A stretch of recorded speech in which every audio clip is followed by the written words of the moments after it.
We are live. I got to get this banner off me. We are live. This is Tom Ginn. G-Force was earlier today. We did introduce Jerry here, so I want to make sure that we have that introduction coming here. But I'm going to bring on my cohort, Mark Gassert, and man, I kind of like that translucent. I love the translucent look there, man. You were like vibing with that, elevate. You were looking through it, so that was cool. And threw me all off. I'm off kilter here a little bit, but needless to say, I'm really excited to introduce our guest here in a moment. But Mark, I like to just share with the audience a little bit about our platform, what we're doing.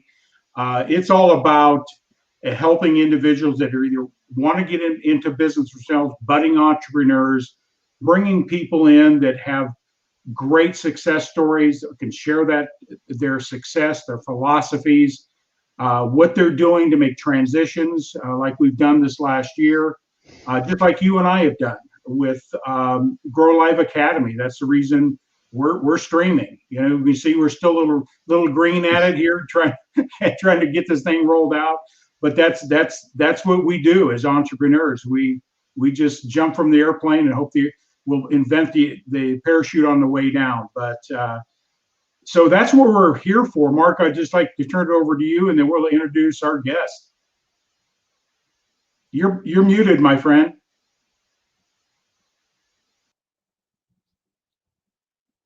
We have no sound with Mark. There we go. While Mark's doing that, I'm going to introduce Jerry. Jerry's back in the green room laughing. Hey, Jerry, how you doing? Yeah. I'm doing great, brother. I mean, really, I got you hiding behind the logo. I got Mark. I'm muted. And we're not letting him talk. I'm just wondering what you doing with them keys over there, brother. Well, we're still learning this thing. I think that's the great thing about this. If we can do this live streaming thing, and Ken never taught us that we would have these situations come up, but they do come up. But I'm going to have Jerry. I just would like to set the stage here for you. Thank you very much for being here this afternoon. I know you're a busy guy. Hey, man, I appreciate the opportunity to come. Love to speak to people. Love to have. Hey, maybe somebody will leave here tonight with a gold nugget they can put to work. What do you think? I think that's the whole objective. Awesome. Even though that you be the only person at this point that comes from your industry, the chimney sweep industry. Yeah. Which is but what I know, whatever you're going to be talking about is going to be able to be transferable to no matter what business or industry, and because the principles are always the same. So, Mark, I'm going to turn it over to you. I know you've got some questions. I'm going to have you roll out Jerry here and have him tell a story. Yeah, well, just real quick, we touched on it. There are some people in your industry or relative industry, what you do or used to do. I think it's really cool that now you're taking it to the next level as a former chimney sweep, and you're helping people develop their own programs and platforms. You've developed a philosophy to help them get to the outcomes they're looking for, Jerry. And, what do you think of virtual in terms of, like, let's say a year ago, or 2 years ago, did you actually see yourself doing what you're doing right now?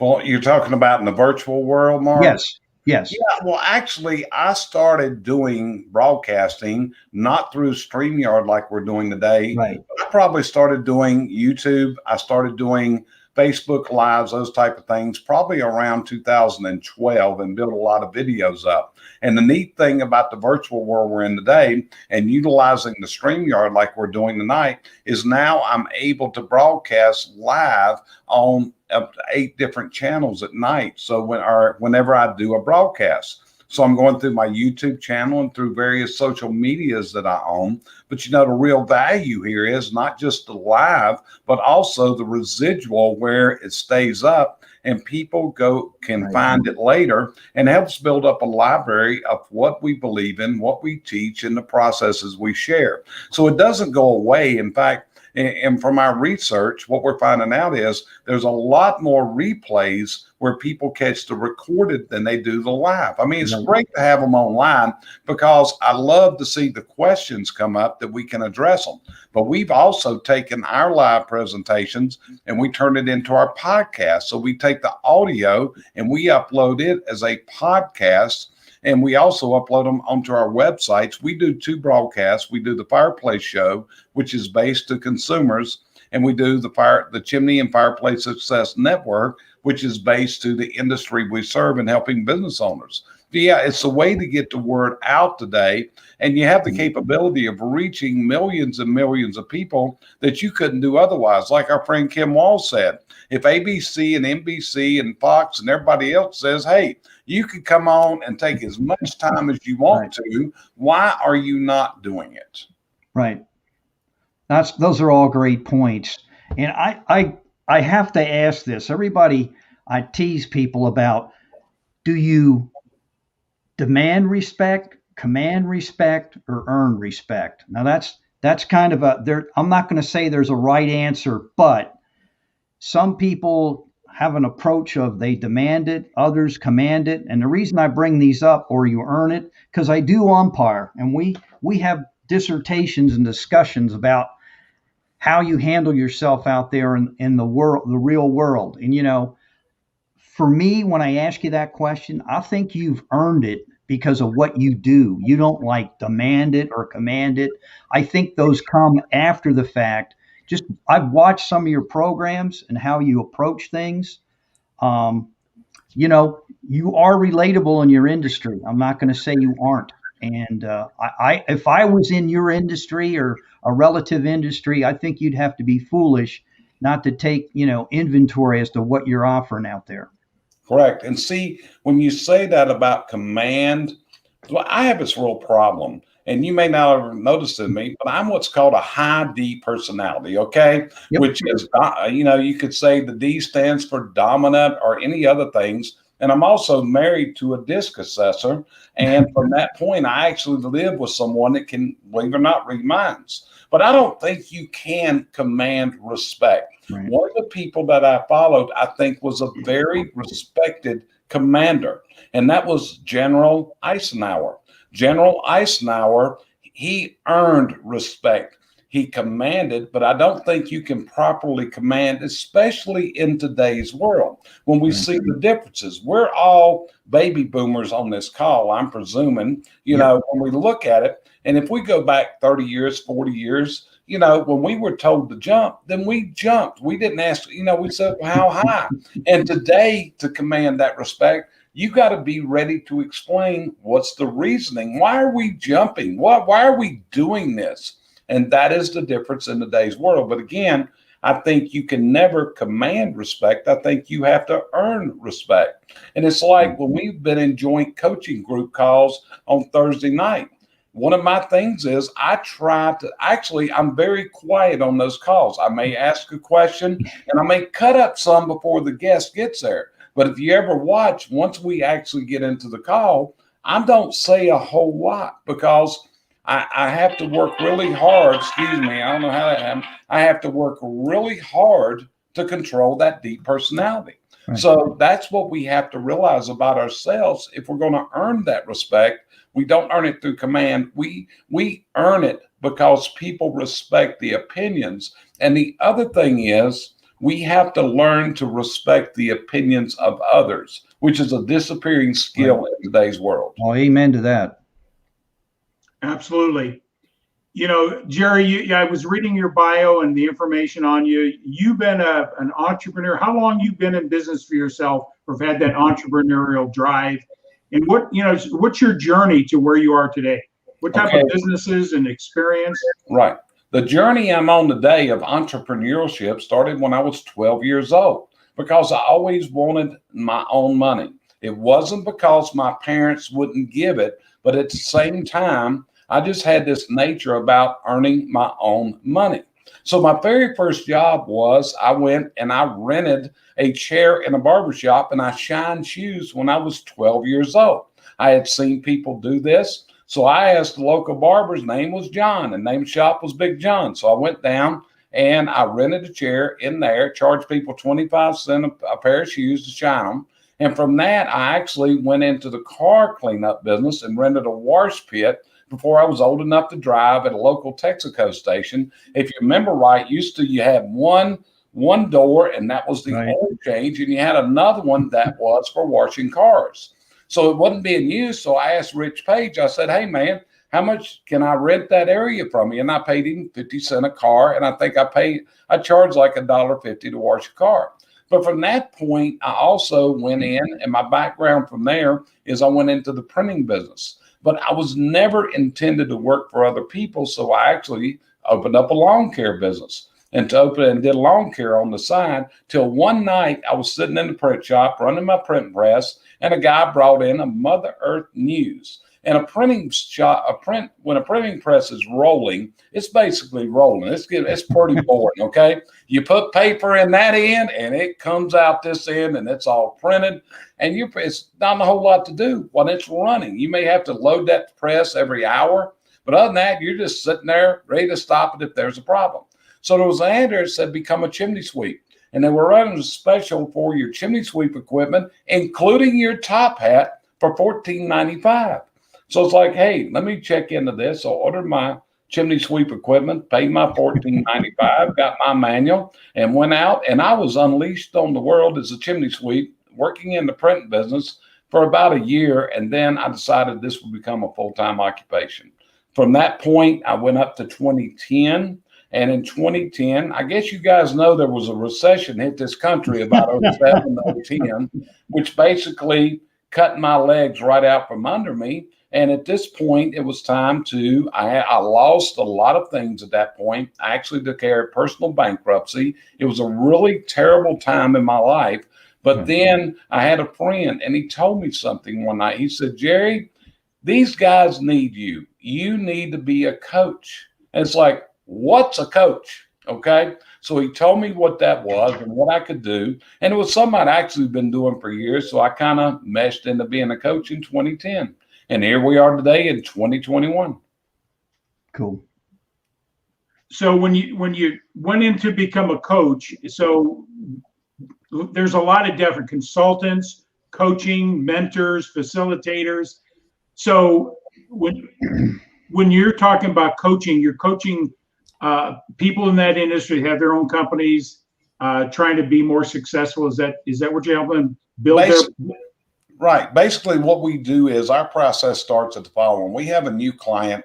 We go and do a 2-day visit at their location, and we're basically doing a SWOT. We're looking at their strengths, their weaknesses, their opportunities, their threats, and their fears. And we're finding out where do they want to take the business to, because it's never determined by us. Once they tell us what they foresee in this business, we're going to look at the market area. Is it feasible to do? Is there enough people? We know how many households it takes to support a truck in a market area. So we're going to look at all that. And then from that point, we put together a strategy for that person to follow to get to what we call their dreams. After that is done, they can then make a decision. Hey, we got it, Jerry. Appreciate a lot. If we ever need it, we'll give you a call, or they can enter into a coaching relationship with us. And keep it in mind, a coach and a consultant are two different things. A coach, I'm going to teach you how to do it yourself. It's not my job to do it for you. If I function as a consultant, means I'm going to do a job that's going to have a certain extended period, that we're going to turn out a product or a project for that individual. We do some consulting work. In fact, often that's what I'll tell a client. They'll ask me a question, and then I'll say, do you want the answer from Jerry the consultant or Jerry the coach?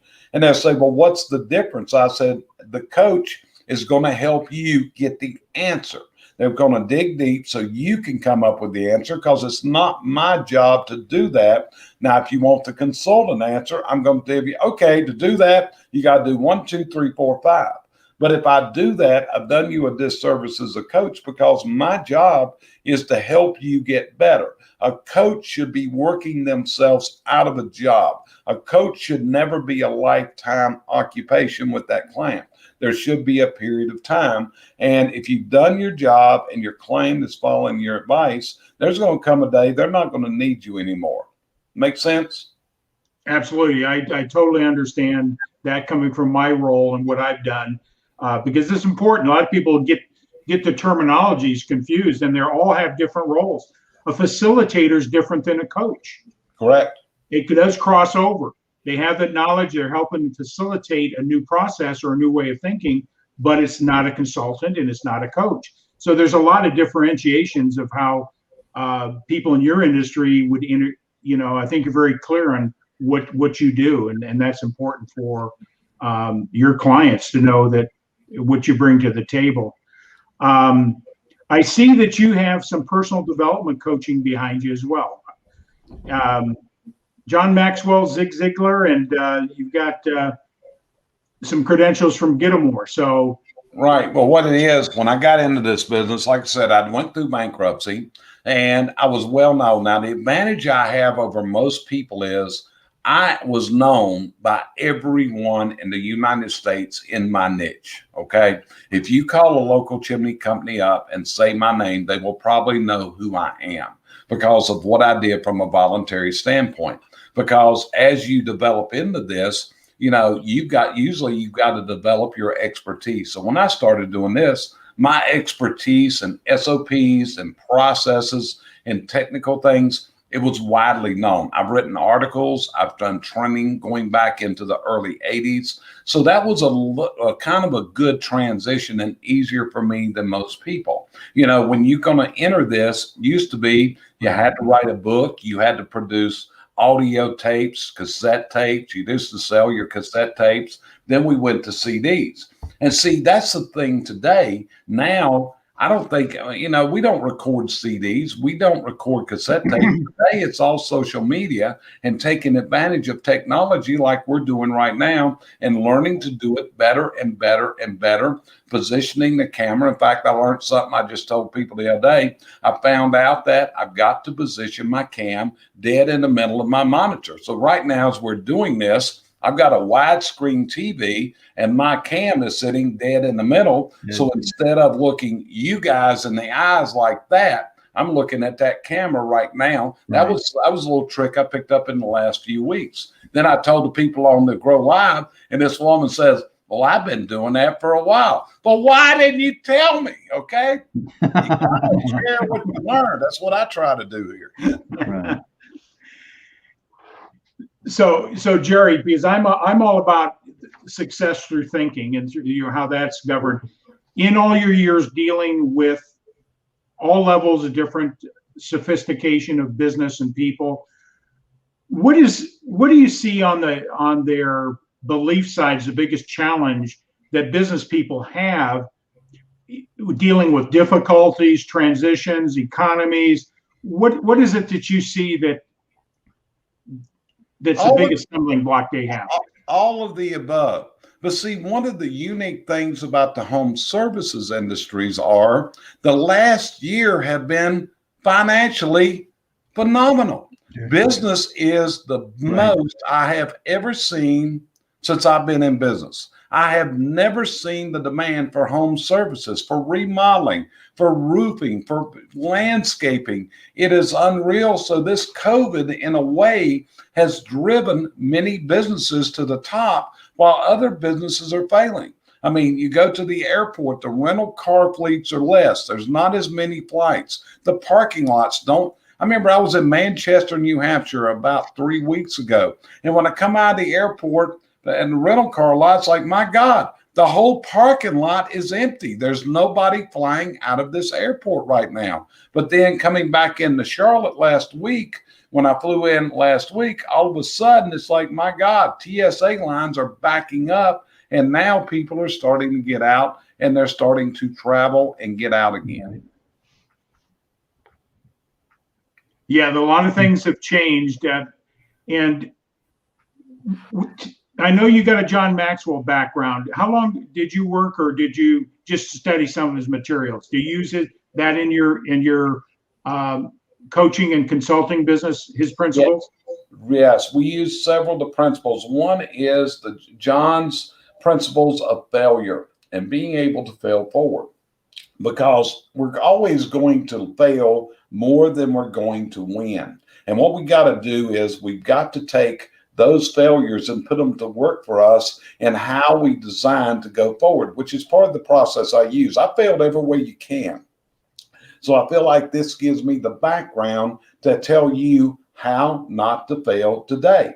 I also always recommend the 21 irrefutable laws of leadership and concentrate on specific ones. Like one of my favorite is the law of the lid and the quoting of the McDonald brothers. And I like to get a little bit deeper into that particular story because, as I watched this, did you guys ever watch the movie The Founder? Yes. Okay. Well, if you watch the movie The Founder, you would think that Ray Kroc really put the McDonald brothers under the bus. Would you agree with that, Mark? Yeah, looking at the movie, you would, Right.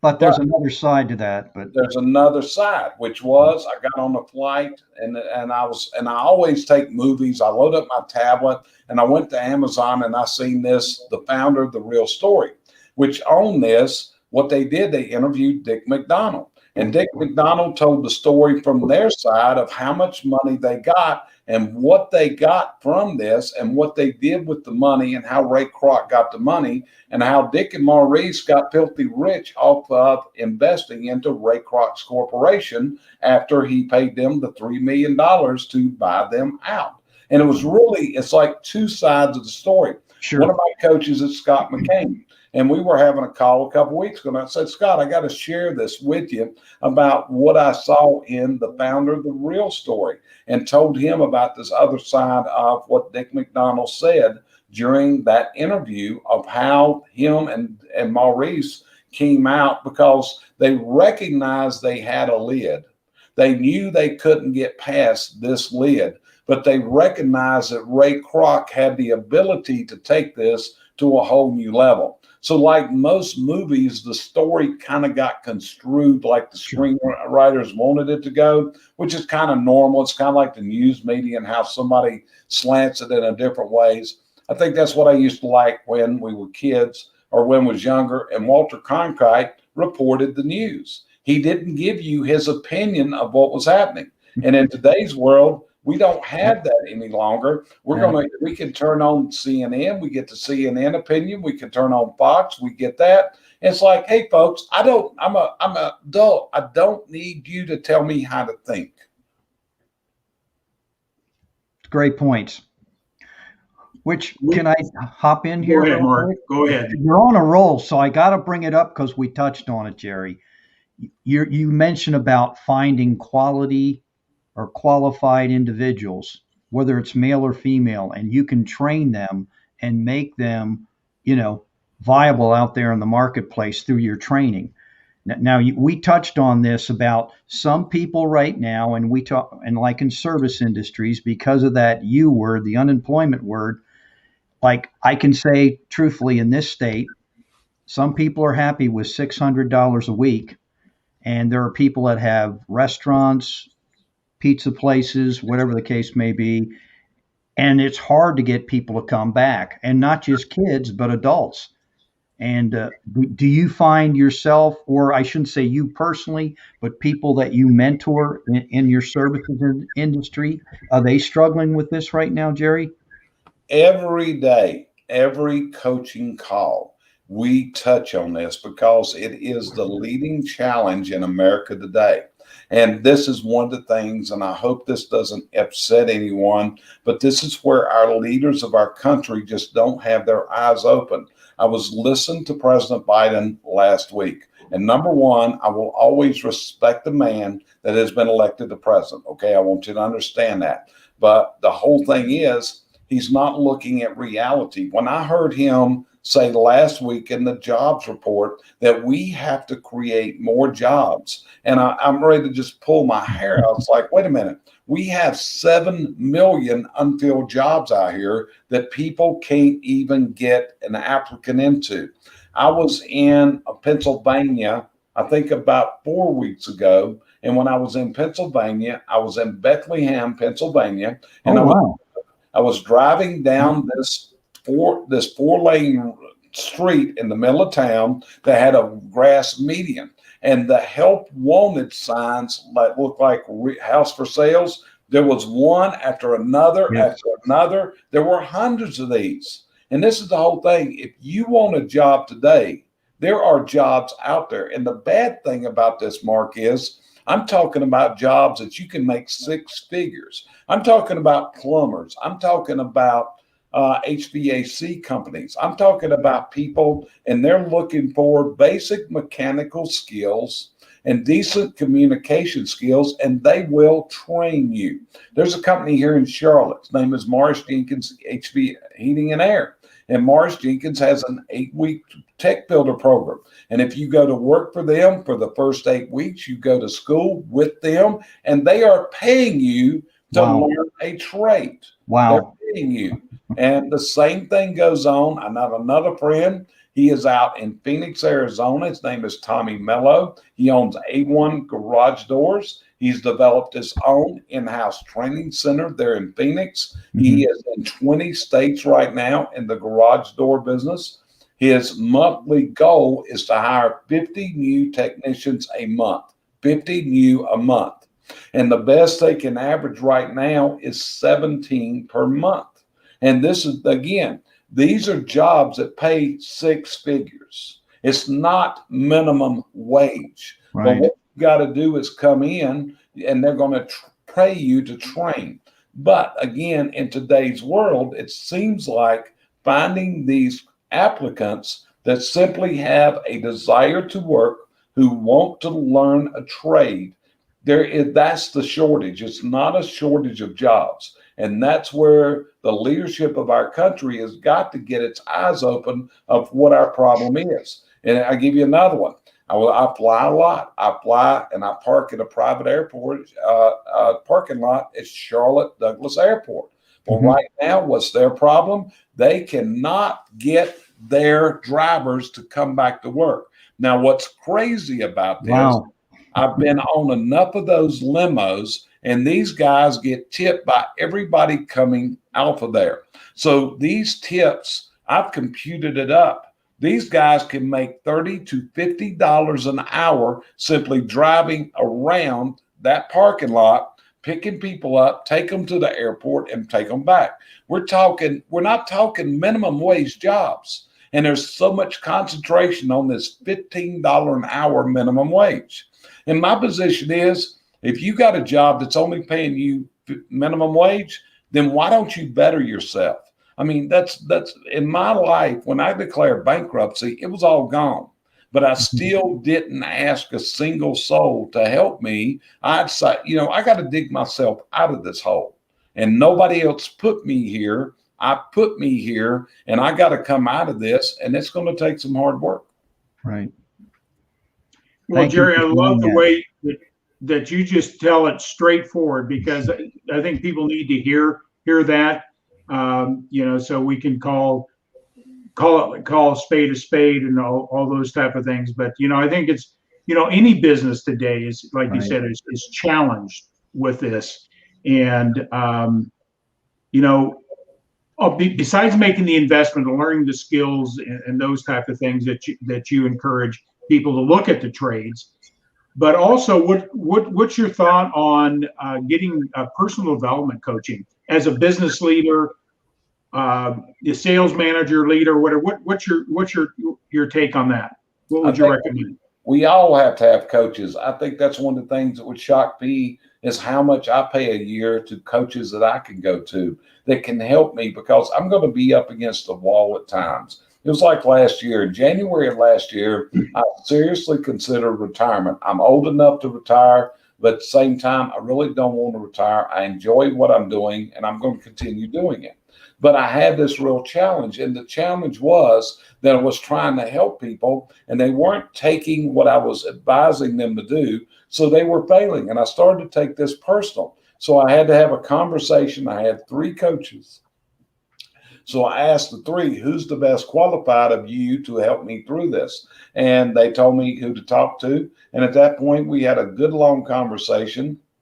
And he told me, so we go through the same thing, because you see people fail because they're not willing to make the change. They're not willing to do the work. They think things are just going to fall into place. Well, running a business is hard work. Okay. It ain't easy to run a business. And that's why it's a lot of times when people have problems with their employees, that's what I tell them. If these people did not have these problems, they wouldn't be your employees. They would be your competitors. So what you've got to do is learn to coach them through their difficulties and help make them more successful.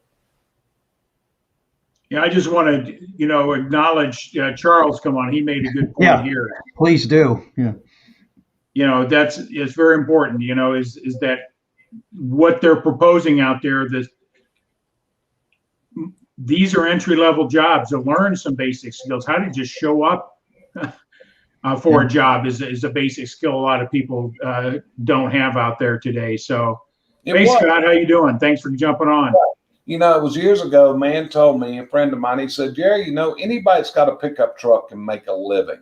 And I remember there was a time, and you guys may remember this, but back in the 70s, we went through a recession in the 70s in this country.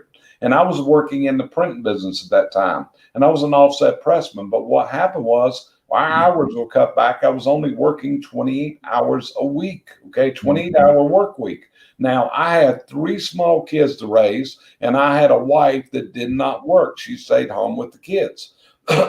So, excuse me. So we got a problem here now. And here's what I did. I had an old beat up truck. I mean, this was no thing of beauty, believe me, but it was a pickup truck. And at that time, I found out how much metal would bring at the recycling yard and how much batteries would go for. At the time, if you took a battery to the recycling yard, that was $15 for a battery, an old battery, okay?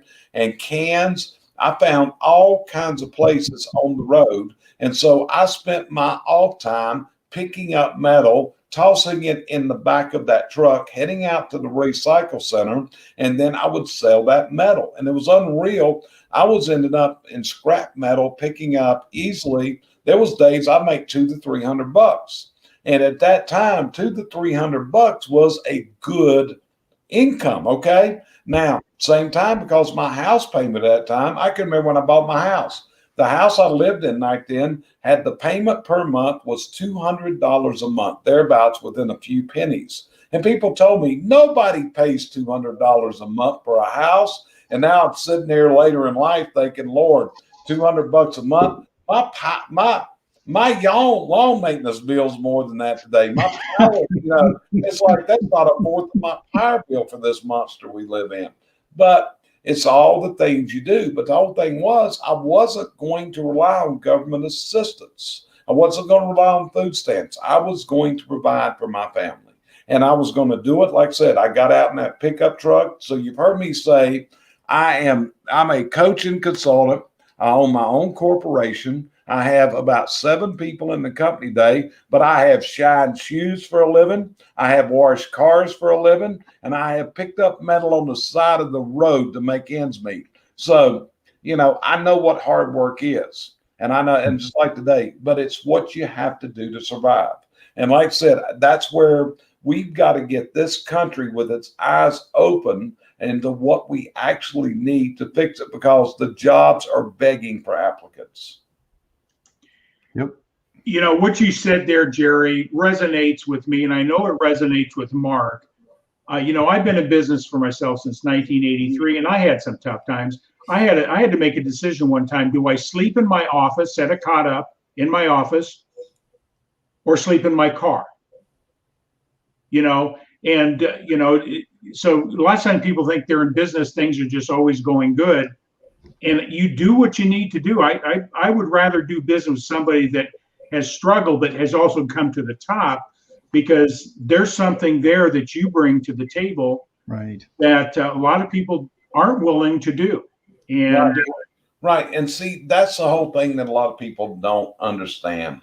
And when you look at people, it was like when I went through training with Larry Winget, I went to a speak academy that he and Suzanne Evans put on.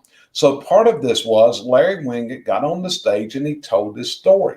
And the story, Larry Winget's story was, he was in the telecommunications business and the bottom fell out. and he lost everything. He had to sell his household furniture. He was out asking his neighbors if he could mow their grass. Now this is Larry Winget, New York Times best-selling author. Yep. The bulldog of personal development is knocking on his neighbors' doors, hoping to mow their grass. And Larry came alive by going around to small businesses in Tulsa, Oklahoma, and offering to do sales training. And what he was doing at that time, he was going from small business to small business, doing sales training for their employees. And finally, he had to find himself in this. And Larry told the story. He went out in the desert one day and for a couple of days. And when he did, he ended up that he determined that he had the right personality to be a irrational speaker that could really grate on your nerves. Because if you ever heard Larry speak, you got to remember, this is the guy that's going to tell you, if you want to know why your sales suck? Because you suck. Okay. Yep. And your problem, your kids are your own damn fault, and all the things that he comes up with. So Larry's been a coach of mine. He's also a very close friend, a mentor, and a person that I really enjoy speaking to. But like every public speaker, today's world is so damn sensitive. He just don't want to do it no more because everybody is so sensitive in this world, and you cannot have a point of view. Now, that's my buddy Charles Coachman just came on. Charles knows Larry exactly like I do. He's been in some of the same coaching groups at UBS and the badass bulldog of personal development, Larry Winget. Because Larry's going to tell you like it is, whether you like it or not. Now, he commands respect because he will respect your point of view. I actually watched him, Scott McCain, and Randy Pennington, who were working in conjunction. And they would always bring 3 points of view to the table, but they never lost respect for each other by doing that. And that's a disappearing art. People just don't have respect for other people's points of view any longer. And that's a terrible thing. And like I said, I hate the word. I wish people would eradicate that word hate speech from their minds because everybody, I'm sorry, but everybody is entitled to their opinion. Right. As long as they do not force themselves on or hurt other people. This is a free country, to my understanding, where we still can have our individual thoughts, but it seems like that's being taken away from us. Okay. Right. Jerry, now I really like you because about 10 years ago when we were going through these hiccups, I had a pretty nice paying job and traveled all over the country, and then it got taken from me. And then I was selling lawn care, cutting yards with my son. He'd cut the yard, I'd do the edging. It's kind of weird. Like 10 years ago, I was thinking about this today, about gratitude, how thankful I really am. And then that's how I kind of stumbled into umpiring. And it's amazing the things you'll do to make things work out there when you have to pay bills and do things. And I don't have to tell anything you don't already know because you've done it. But this brings me up to the point, and Tom talks about coaching. There is so much free content out there. Like if you want to go to John Maxwell, Minute with Maxwell every morning, I check it out. I mean, there's a lot of things you can do to improve yourself. And it goes back to what you were talking about with some folks are content where they're at in life, like with unemployment. And, it's kind of frustrating what you were talking about, where we're at and the opportunities are there. I'm not 20 years old anymore, but there is so much out there for people starting out a career. Right. And, Mark, it is so, and again, the system doesn't support free thinkers. And I'm going to give you an example. When everything caved in 2010, I had owned several corporations, and now I'm having to file personal bankruptcy, and these corporations are just going away. Okay, so you with me so far? Sure. So all of a sudden, I did research, and you know what I've been doing for years? As the president of the corporations, I have been paying unemployment tax on myself. So wow. Then at that point, I found out, hey, Jerry, you're qualified for unemployment. So I went to the North Carolina Department of Labor and I filed an unemployment claim. Okay. Right. And once I filed, they gave me, and my unemployment compensation in the state of North Carolina was $423 a week. And to Wow. get that money, I didn't have to do nothing but file every Sunday night. I would Right. file that I was still unemployed. Now, the whole time, I'm not planning on riding this out. Okay. I'm just planning on starting my own business. And this is where the system fails us again, because other people that were on unemployment, the system would send them to college and send them to trade schools to learn a trade. So I told the people, I said, listen, I'm going to open up another business. So when I open a business, when do I have to stop? Can I no longer collect unemployment? And the answer was the day you open a bank account. So wait a minute. If I try, so I'm going to get ahead. I'm going to do everything right. I'm going to open up another bank account, Right. start a business. And now at this point, since I'm going to be an entrepreneur and follow the American dreams, you're out of luck as far as we're concerned. So if I go to college, you're going to continue this and pick up my college tuition. Oh, yeah. But if I'm going to become an entrepreneur, I'm all on my own. Am I understand? Is there not something wrong here, guys? No, There's something Go ahead, systemically Paul. wrong with that, and it's created a culture of, if one of the people I studied in this, that is Albert Ian Gray, is a former executive of an insurance company. He was obsessed with why do some people as organizations succeed at high levels and others with even more basic talent struggle. And what he found out, successful people are willing to do those things unsuccessful people are not willing to do. But he didn't mean, what he really meant was they studied success. They went and sought out people that are succeeding, and they rolled their sleeves up and duplicated and replicated. People that are less successful or not as successful, they seek pleasing methods. And I see that all the time with people in sales specifically. They're doing all I'm working on my database. I'm doing some website design, or I'm doing this or doing that, versus what Mark would say. What do you do, Mark? This thing right here, man. The hard work, right? And call. And that's where I see most people, they're looking for pleasing methods. And it goes back to what, Mark has talked about. I've done it. My focus is succeeding and winning, and I'm going to make sure that I have a path to continue succeeding with. So, right. You're going to do there. Right. You're going to do what you got to do to succeed. In my time, you mentioned earlier Ziegler, and my wife is the Ziegler coach. Okay. She went through the Ziegler. Because to be honest with you, I probably do not fit the Ziegler mold. Just seriously like it. In fact, Tom Ziegler even told me that. I said, I'm just not so. It's about me coming there one time. I'm not sure Jerry will fit that mold of what we're looking for. I understand. We all have different personalities. Great people. I'm serious. When we talk about John Maxwell, well, Tom, you're certified by Maxwell, and I am. But at the same time, I don't think we're going to break bread with John Maxwell this Saturday night, are we? No, absolutely not. Right. But the Ziegler's a whole different. It is like a family. And when Cheryl gets around these people, I get introduced as Cheryl's husband, Jerry, and all this.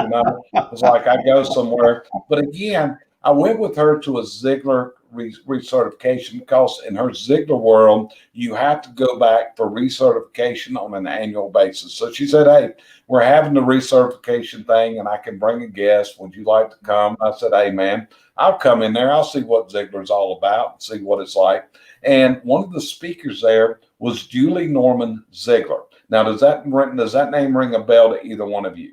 What was the last name again, Jerry? Julie Norman Ziegler.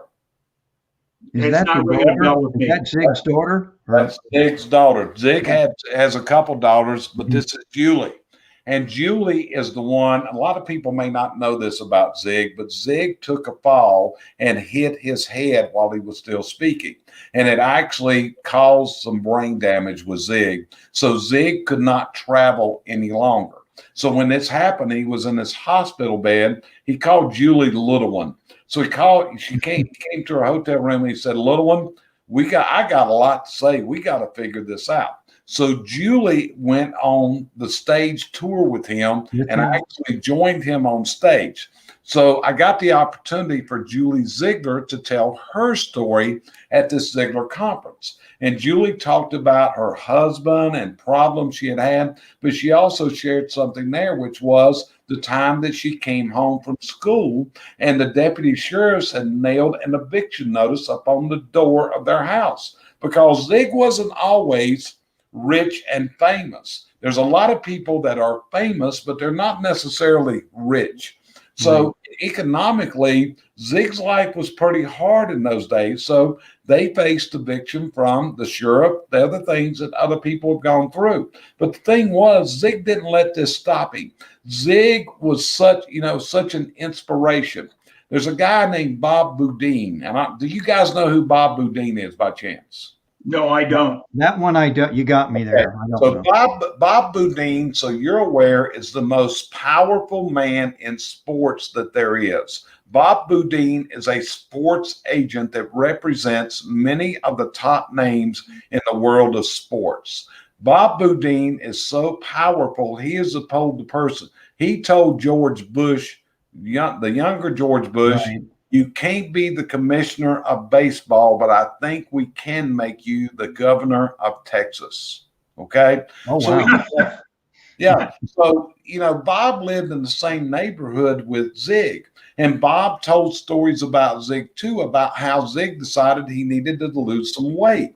So Zig got his running shoes and went out. And the first day he run, he couldn't make it but to the next door neighbor's mailbox. Okay. And then he's coming back home, but can't hardly breathe. But each day he went a little bit further and a little bit further. And that's what people have to learn to do. It's not that you're going to make this giant stride in life one day, because there is no such thing as an overnight success. You're going to make little continuous improvements every single day. And you're going to meet people and you're going to help people out. And when you help these people out, they're going to help you out. Okay. It's just like this broadcast tonight. I'm on here because I love you guys. There's no fees. You know this. But Right. if I can help someone tonight and give them ideas and give them strength, there's going to come a time they can help me. And that was what Ziegler preached was, how do you pay it forward? If you help enough people get where they want to be in life, they'll help you get to where you want to be in life. And that's kind of the operation that me and my wife go by. But to listen to Julie tell this story, to listen to Bob Boudin tell the stories about Zig and what he did, because, hey, man, wouldn't we love to inspire the number of people that Zig Ziglar did? I mean, they estimate that he affected the lives of 250 million people. And I think that's what our desires are while we're on this show tonight. I don't know about you guys, but I look at people and I have like this wall behind me. And a lot of times I look at that blank wall over there. We're in my office right now. And on that wall, there's these heads. And these are the trophies. These are the people that I know I've helped get to a certain place in life, what we call they're living their dreams. We help turn people's business dreams into their business realities. Right. And also, as you know, you never get a short answer from me. So I apologize if I'm running off at the mouth a lot on this, okay? No, this is good stuff, Jerry. Go for it. Yeah, just like Jeff Christensen said here. Jeff appreciates such an encouraging information. You know, so I thank you, Jeff, for jumping on here and share this out. Thanks much for being on here tonight. Yeah, very much so, Jeff. I appreciate that. It was like I was doing Jeffrey Gidmer's podcast with him and Jen one day, and they actually recorded this because I didn't know they were on the recording at that time. It was before the show started. But we were talking about failures and going through that. And I say the problem is most people haven't had their ass kicked, because in order to succeed, you got to get your ass kicked. And the more, and it takes some severe ass kicking sometimes to turn people around. I remember a couple of weeks ago, and Charles will know this story, but we actually have a woman in our coaching group. I respect her a lot. And so she does a broadcast every day at 1 o'clock. And anyway, she was on this broadcast and she kept talking about the book she was going to write. Well, I like her, but at the same time, it's like enough is enough of this crap. So I just drew the line to her. I said, hey, when are you going to print it? Words don't mean crap, just as promises. If you're going to write this book, when are you going to do it? Well, she committed to me that on that show that she would write it by Memorial Day. And last week, guess what? She rolled that book out on Amazon last week. But it didn't happen until we pulled her to the point of saying, hey, stop talking about it. If all you're going to do is talk about it, just stop it. Action counts. One of the people I follow is Randy Pennington. And Randy Pennington wrote a book that's very helpful, and that is Results Rule is the name of that book. And that's what it's all about. What proves your worth is the results you show to other people. Cool. I know exactly you're talking about, and I heard her talking about that, and she did that, and I was so proud of her. I went immediately on Amazon and bought her book, so I can't wait to get it. Yeah, so that is a great story. We all have great intentions, but intentions don't make anything happen. Intentions don't make stuff happen. Right. Results is what you're looking for. Like I said, that's where I've been so lucky in my life. Number one, if you guys ever get the chance to meet my wife, Cheryl, she is a truly amazing woman. And when I went through all of my downfall that I went through in my life, she was right there beside me. And she told me this. She said, Jerry, I don't know what you're going to do, where you're going to go with this. I just want you to know that I support whatever you want to do. I'm going to be right behind you. Now, when you have that kind of support from your life partner, from your spouse, from the woman you love, from the person that you're going to decide you're going, either she or I will die first, but we will still be married at that point. There's nothing can interrupt that. So when you look at that, how can I disappoint that woman? How can I not operate at the level I do? I'm what's called a workaholic, guys. I mean, I wrote 2 articles yesterday on a Sunday afternoon on Mother's Day, waiting on her kids to get here, but it's stuff all the time. I mean, my house is set up for business. We're on the lower level. I got a recording studio. I got a classroom. I have what we call the dreaming room down here where we bring clients. And the reason we call it the dreaming room is when you come here and you spend a day with me, we go into that room. It's got inspirational stuff on the walls, and we want you to forget all your problems, and we're going to deal down with your solutions, and we're going to come up with a strategy, and that's what we call it our dreaming room. And that I love what you're saying there, Jerry, is that so many people, and it comes from the personal development and coaching space, people don't have a clear vision of the outcome they want for their lives. No, you've got to set your priorities. It's like I tell people, you've got to set the priorities. You've got to divide the priorities into what's critical. What's the critical priority that you're going to do?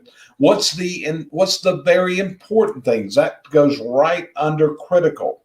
After that, we have the important things. And down below that, we have the stuff that's not so important. In fact, I'm doing a show right after this. We're doing our podcast right after this, and it's about SWAT meetings and how we put the SWAT meetings together. And what do you do in a SWAT meeting to come out to decide for that? Because I do a SWAT meeting about every week this time of year. In fact, I'm headed out tomorrow. I got one to do on Wednesday in Maryland. And this is where we get the whole team together and we go through the strengths, the weaknesses, the opportunities, the threats. And I've added an F to all of my SWATs after last year, that stands for the fears. Because what we got to do, last year instilled so many fears in the people, but what you got to do is speak of what your fears are. Once you talk about them, once you can get them off of your lips, once it rolls out, now we can deal with the fears that hold us back, because we all got fears. We come up, is it fear of failure? Is it fear that we're not good enough? What is the fears? And again, every time you got failure, you got to get past the fear of failure, and you use that as ammunition to move up that ladder of where you want to go to that dream destination.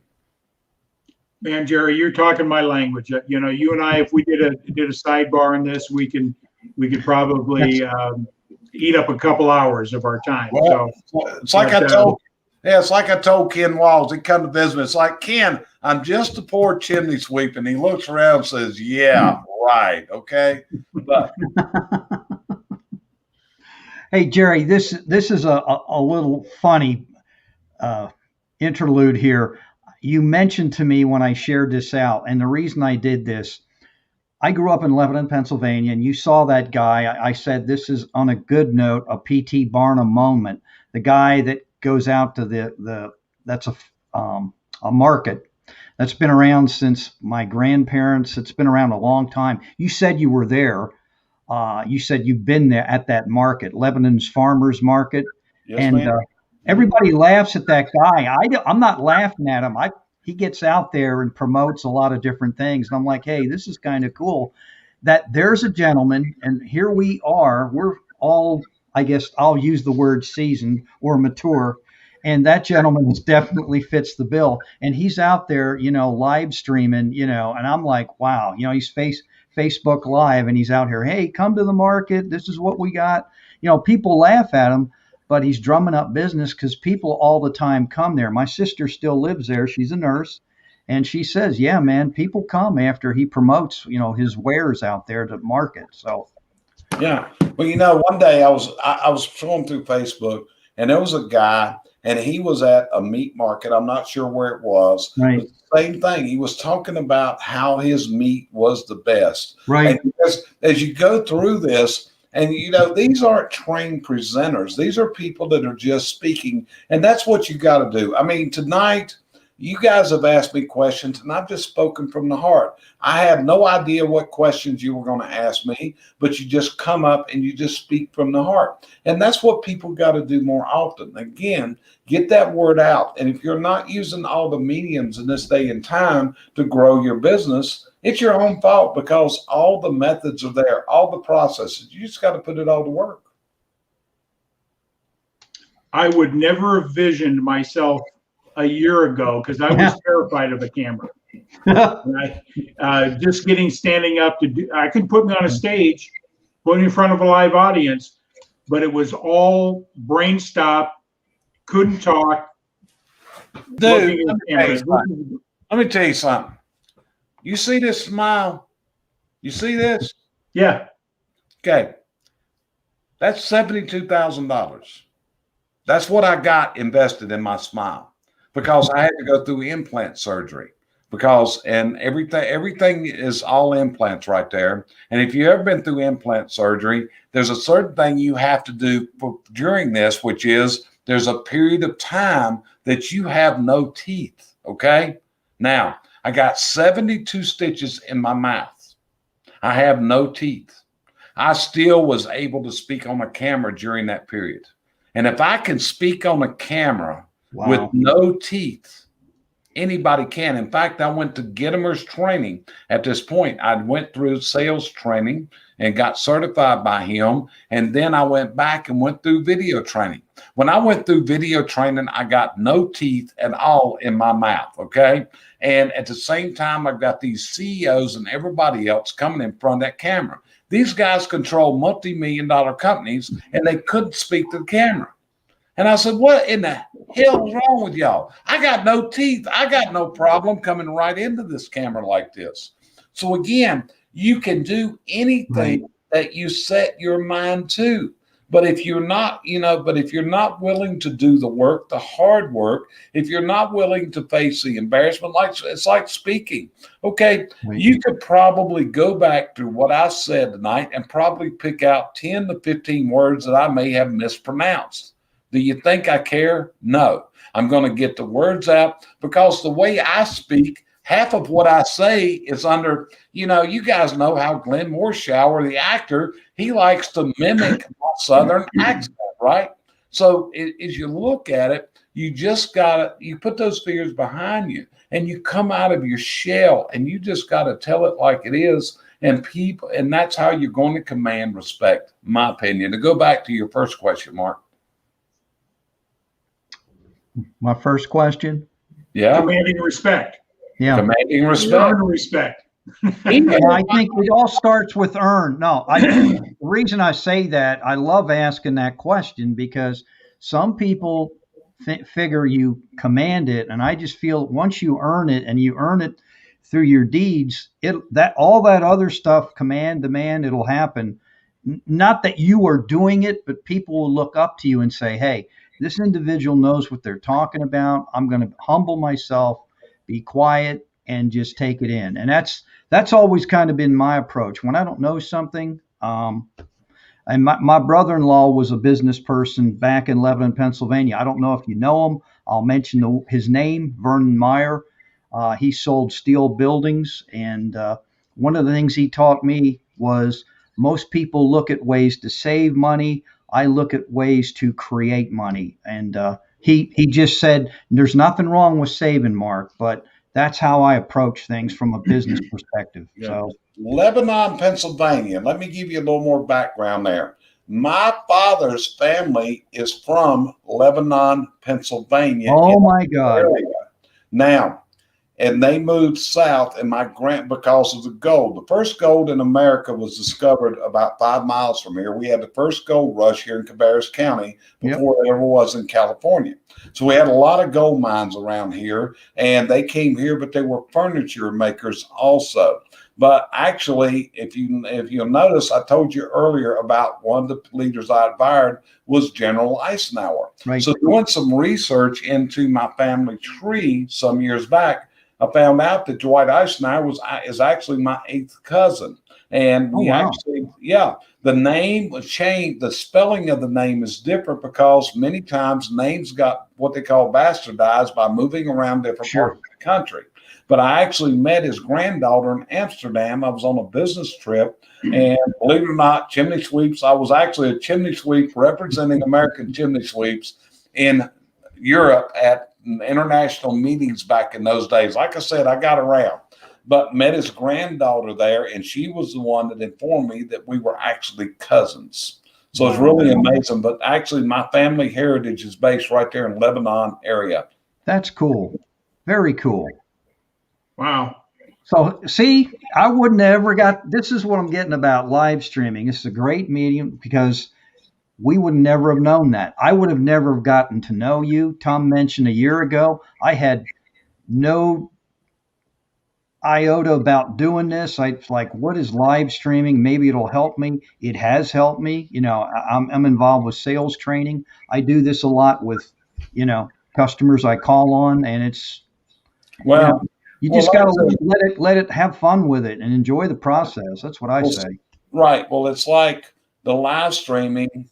We all learned from being in Ken Wall's training, his course. And as we all know, some of my famous words I've quoted is, "It's in the course." You know, it's in the course. Okay. So as we go through that, but when we look at it, I actually got to know. I got to know Ken not through finding him, but actually because Scott McCain was actually a mutual friend. And then I said, "Hey, man, I want to talk to this Ken Walls." So I actually connected up with Ken one day, and then we had a conversation, and I joined the Grow Live Academy. But be honest with you, and I did a testimonial video for Ken on Saturday. He wanted a testimonial video. I said, sure, I'd be glad to do it. But what I find is this group is more value to me, not from the live streaming, but from the content and what I get in these Thursday night calls. Sure. And being able to mix with other people, because I'm in there. If I'm not in that call on Thursday night, I'm probably on a plane at that time. Okay. So in fact, it's really blew people's mind. I had that heart attack back on January 20th. Right. And that night, it's like Ken looked down at it, he said, "What are you doing on this call? You just had a heart attack." I said, "Well, what else am I going to do tonight laying in the hospital?" Okay. So I'm probably the only person that attended with a heart attack that day, just had heart surgery that day. But being able to mix and mingle and talk and network with guys like you, that's what has really enabled me to get content built and building more content, which is all about. Right. That sort of leads to what Jim Rohn says. You become who the five most people, the people you hang around the most, the five. Yeah. And we all grow. I appreciate everything that you've shared on the Thursday nights, and today we all grow. The people in that group are phenomenal people. Right. They bring a different perspective, all different levels of growth in life and in business. And that's what I love about it, because like you said, a lot of people are just stuck in their own perspective, their own point of view. Right. I love what I call this. I call this that principle in Napoleon Hill's book, The Mastermind. Yeah. Pulling yourself together with like-minded people. They don't have to be doing the same thing you're doing, but like-minded. And that's what I love about you and the group in that. And so just want to say to the audience out there, how important is it to expand your circle, I guess the best way to do it. Yep, that's it. That's what it's all about. Keep it expanding your circle, keep learning from other people. Content is out there. It's kind of like, so you know who the comedian Jeff Foxworthy is, I presume? Oh, yeah. Oh, absolutely. Yeah, Mark, I know you do if you're from Atlanta, but Tom ain't from Atlanta. So, but if you look at it, and Jeff said one night, somebody asked him, Jeff, where do you get your content from? And he said, family reunions. Yep. That's so true. That if you really look at what goes on in family gatherings, it's kind of interesting. Yeah. One of the things I just want to touch on, you mentioned something about how Zig struggled, Jeffrey Gitomer struggled, Ben Gay struggled, Ogmandino struggled. I'm not embarrassed to tell you this. Ben Gay shared with Tom and myself that he thought about putting a gun to his mouth and ending it. I mean, there are people who have gone through all these struggles, and that's why I have a difficulty when someone says they can't do something. My dad always had a saying to us, being a retired sergeant major, he used to say, "Hey, Mark, stop telling me what you can't do and show me what you can do." And that was his way of a rude awakening to saying, look, man, you got to go out there and do it, because there'll be people to help you, but you've got to want to do it and do it. And I think that's, with what's going on in the world, I keep going back to this. Like, people say there's not enough work, there's not enough this. And, you debunk that myth. You blew it out of the water. There's tons of opportunity out there, and some folks just don't want to take advantage. That's it. And it's sickening when you watch it to see people just sit there and not take action, and see people that would rather sit on their butts and just collect something. Yeah. It's not, one of my coaches, she is much different politically than I am. And we is because I would say that she is white like a snowflake, if you understand what I'm saying. Yes. So we do not agree politically on many, many items. At the same time, I will respect her wishes, and she will respect, or my points of view, we respect them back and forth. So as one day I was explaining this to someone, I said, yeah, Brandy and I are much different. If somebody came up and wanted me to buy them food, I would be telling them where there were jobs available. Okay. Hey, if you're needing to eat, let's get a job. We'll help you out right here. And I said, Brandy is a person that would take them something out there to eat. And she said, Jerry, you don't understand. The reason I want to take them something to eat is I want to find out more about them and why they're like this. I said, now that makes more sense to me. Now I can deal with that, because that's what you want to do. I mean, it's like, I'm not the guy that you want to walk up to the street and tell me your sob story and try to get a handout. It ain't going to work. And you don't want to walk up to me at an intersection and hold a sign out that you're homeless, because there's just too many opportunities in this world. If the opportunities weren't there, I'd feel differently. But I'm sorry, you got to get out and help yourself before you can expect others to help you. That is just wrong.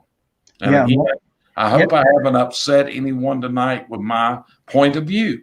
But like I said, we're all entitled to our points of view in this world.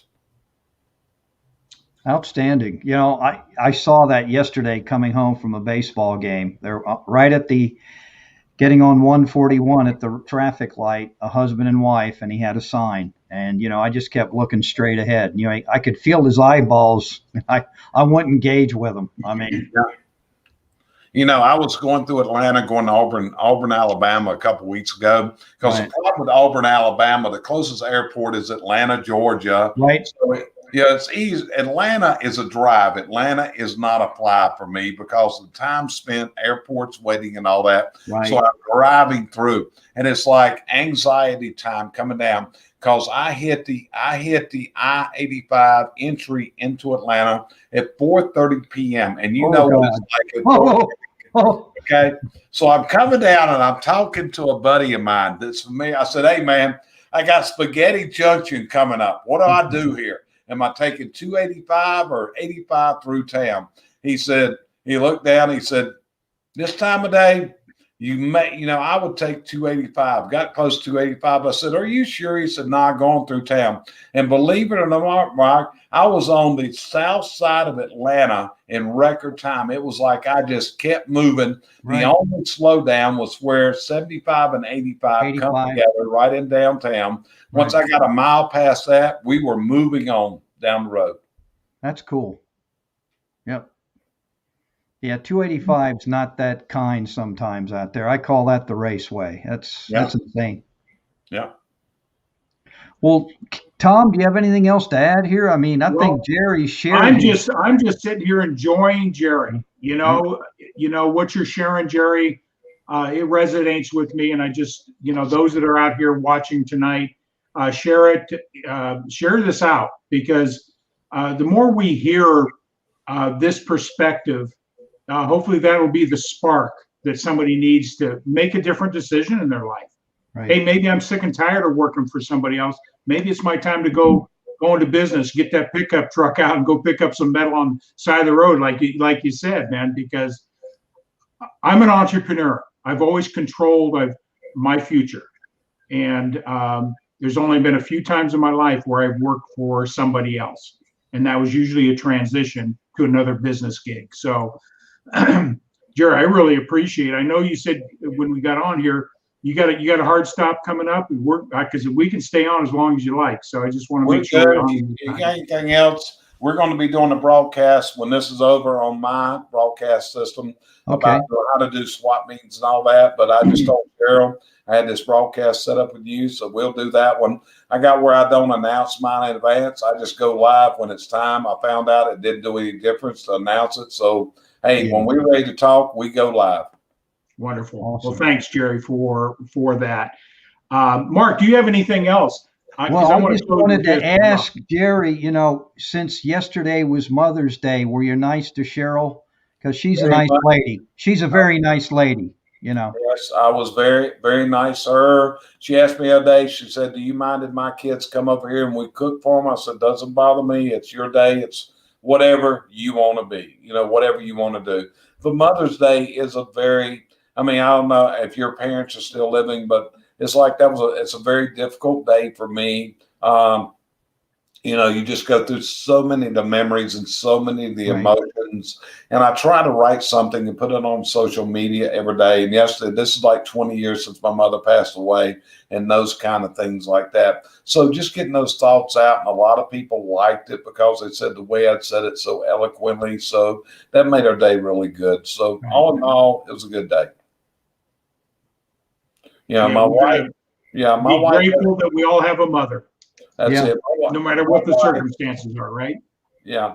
Cheryl developed a point of view when we did in speaking, because you got to work from a point of view. So her point of view that she developed in her speaking training was that you always want to be glad to be able to say that you did and never say that you wish you had. And those are some pretty good words for anybody to live by. And that's the same way. If you see an opportunity and you don't go for it, don't look back later and say, "Hey, I wish I had. You Right. better, dad blame, get out and do it while you're able, because the day's going to come that your days on God's green earth are going to stop, and you got to make the choices you can today while you still can. Right. Yeah, I think, with that, Jerry, it leads to this. Life is a journey, and I don't want to exit the physical world with regrets. I want to know that I have given everything I have to my community, my family, to my clients, everything that I can at any given time. Am I going to fall down and scrape my knees and knock somebody down along the way falling? Sure am, but I'm just going to, I'll never look back with regrets, that I know that I gave it my best. So That's it. Well, guys, when we started tonight, I said I hope that we give some people some gold nuggets. So I hope we've done that. I hope maybe we've inspired some people. I hope maybe that you may see some lights at the end of your tunnel that you haven't thought about before. Because in this country we live in, even though we're up against a lot of issues, with a lot of things, I don't know of a better place to be and anywhere I'd rather be than right here where we're at today. There is no place else to go but here. That's it. Yeah. So, Jerry, are you complete? I'm pretty complete. You guys got it? All right. Yeah, man, we got it though, Jerry. Thank you. Thank you for sharing. It was very nice of you to give up some time and talk with us this evening. We appreciate it. Well, I'll be honest with you. It's just like I always say, I always feel it's an honor, it's a privilege, and it's a pleasure when somebody will allow me the honor of being able to speak to them like this and be able to share my inner thoughts, share my wishes, share my desires. So, Mark, Tom, I appreciate this opportunity. Hey, sometime in the future you want me back, you know how to reach out and get me, okay? You got it. We know where you live, man. You know where I live.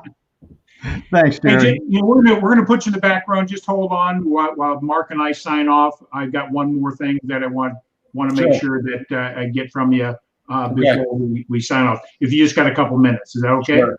I'll be fine. Right. I'll be back in that old green room waiting on you. Okay. Yeah, those M&Ms under contract, they're pretty good. So enjoy them. Oh man, I love Jerry. Yeah, I love his straightforwardness. I love his attitude. Yeah. I love hearing that, that we look at success and we don't think people have scuffed their knees along the journey. And I really appreciate Jerry coming on today and supporting us while we support him. So anybody wants to reach out to Jerry, pick his brain, find out more about what he does with CVS Success Group. His business that supports the chimney sweep industry, please reach out to Jerry. Right. Mark, in closing, what do you like to say? I just want to say what I took away from, speaking with Jerry. It was kind of like a throwback talking to my brother-in-law, my dad, because he's very direct and to the point, and I don't mind that at all. The one thing I often say to myself, it's okay to fail your way to success. Not that you want to fail, but that's just part of the journey, and that's the process. And we all got to go through it. And when he touched on it, some people are just content where they are in life. And, it's out there if you want it. I mean, that's all I'm going to say. It's just, but you're going to have to fail your way to success. If you want to be good at anything, you're going to fail. And I'm not telling you anything you don't already know, Tom. Yeah. Hey, before I forget, the only time you fail is when you quit.